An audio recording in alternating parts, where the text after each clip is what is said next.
Bhavnagar Somnath national highway પર ભરી વન્યપ્રાણીનું વાહન અકસ્માતમાં મોત. જાફરાબાદના નાગેશ્રી ગામે ટોલનાકા નજીક વાહન હડફેટે સિંહણનું થયું મોત. અજાણ્યા ફોર વ્હીલર કાર ચાલકે સિંહણને હડફેટે લેતા સિંહણનું ઘટના સ્થળે જ મોત નીપજ્યું.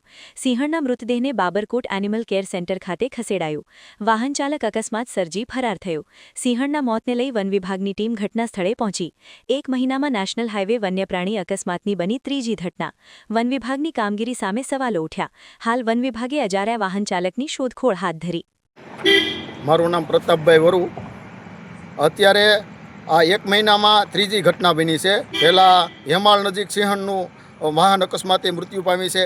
એ પછી અત્યારે 6 દિવસ પહેલાં બાલાની વાવ નજીક વાહન અકસ્માતે દીપડીનું મૃત્યુ થયું છે. આજ રોજ નાગેશ્રી નજીક ટોલ પ્લાઝા પાસે વાહન અકસ્માતે હમણાં જ સિંહણનું મૃત્યુ થયું છે. તો અત્યારે સ્થાનિક ખેડૂતોનો માં રોષ છે કે ભાઈ ખરેખર આ વન્ય પ્રાણી અવરજવર અમને ખેડૂતોને પણ કવરાવે છે.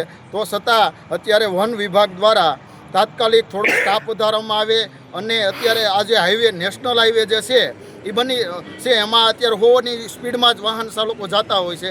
તો વાહન ચાલકોનો શું દોષ? એ વન્ય પ્રાણીની અવરજવર કરતા હોય છે. તો અજાણ્યા વાહન ચાલકોને તો ખબર હોતી નથી કે વન્ય પ્રાણી આનો વિસ્તાર છે.